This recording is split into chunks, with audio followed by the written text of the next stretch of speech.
Ada salah satu penonton kami yang bertanya, apakah ilmu-ilmu fotografi dan sinematografi ada di dalam Al-Quran juga atau tidak, Min? Jawabannya tentu saja ada.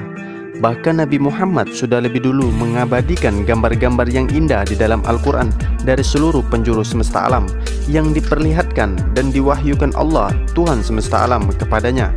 Jauh sebelum kamera ditemukan, Nabi Muhammad sudah lebih dulu tahu ilmu tentang fotografi dan sinematografi. Banyak dari kalangan umat muslim kagum dengan hasil foto orang-orang kafir yang menggunakan kamera canggih yang diambil dari seluruh dunia, bahkan diambil dari luar angkasa. Foto-foto dan sinematografi inilah banyak yang membuat decak kagum para pecinta fotografi dan juga dari kalangan umum. Padahal jika mereka membaca Al-Quran, seluruh gambar-gambar yang mengundang decak kagum itu telah tertulis di dalam Al-Quran secara terperinci dan keseluruhan. Berikut adalah kumpulan foto-foto sinematografi yang diklaim orang-orang kafir bahwa merekalah orang pertama yang menemukannya dan memberitahukannya kepada seluruh orang. Padahal Nabi Muhammadlah yang lebih dulu tahu dari mereka melalui Al-Quran jauh sebelum mata kamera ditemukan. Yang pertama datang dari NASA, Badan Antariksa Amerika Serikat, yang berhasil mengambil gambar bintang nebula menggunakan teleskop Hubble super canggih yang berjarak 5.200 tahun cahaya dari bumi.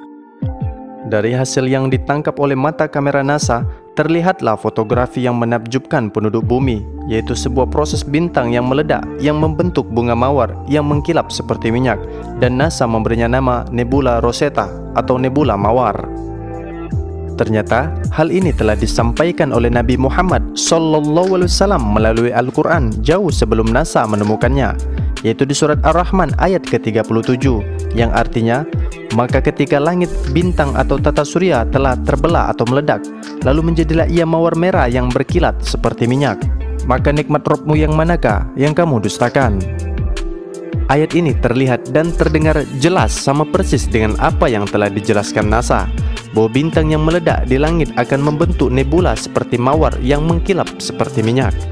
Bahkan ilmuwan NASA dibuat heran bagaimana mungkin Nabi Muhammad SAW mampu melihat dan meneropong proses meledaknya bintang yang berjarak 5.200 tahun cahaya dari bumi dan menulisnya di dalam Al-Quran secara detail.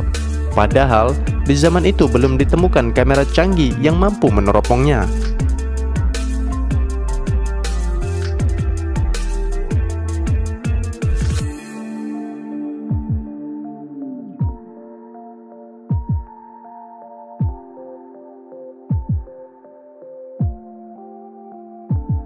Yang kedua, bukti kebenaran fotografi di dalam Al-Quran datang dari kedalaman laut yang tidak mungkin dijangkau oleh orang-orang di zaman Rasulullah, yaitu sebuah fenomena fotografi yang menakjubkan, sebuah api yang tidak mampu dipadamkan oleh air laut yang ditemukan pada tahun 1990 di kedalaman 1750 km dengan menggunakan kapal selam berteknologi tinggi dan kamera anti tekanan tinggi. Peneliti yang bernama Yuri Bogdanov asal Rusia dan Rona Klein asal Amerika Serikat takjub dan sekaligus mengklaim bahwa merekalah orang pertama yang mengetahuinya dan memberitahukannya kepada penduduk bumi yang berada di daratan bahwa ada api di dalam air laut yang tidak dapat padam. Tetapi mereka terkejut bukan kepalang bahwa apa yang mereka temukan di kedalaman laut 1750 km yang hanya mampu dijangkau oleh kapal selam berteknologi tinggi dan kamera anti tekanan tinggi itu telah diketahui oleh Nabi Muhammad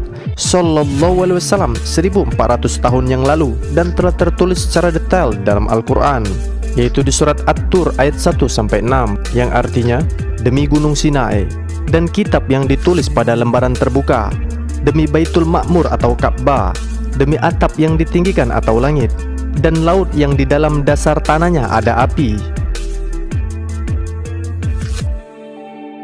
Ayat ini terlihat dan terdengar jelas bahwa Al-Quran bukanlah karangan manusia, melainkan petunjuk dari Tuhan semesta alam sebagai penyempurna kitab-kitab sebelumnya, yaitu Zabur, Taurat, Injil, dan terakhir Al-Quran. Allah Subhanahu wa Ta'ala telah menunjukkan kebenarannya di dalam Al-Quran bahwa apapun yang ditemukan manusia di langit dan di bumi telah Allah terangkan di dalam Al-Quran, supaya manusia berpikir bahwa Al-Quran diturunkan sebagai petunjuk terakhir dari Tuhan semesta alam.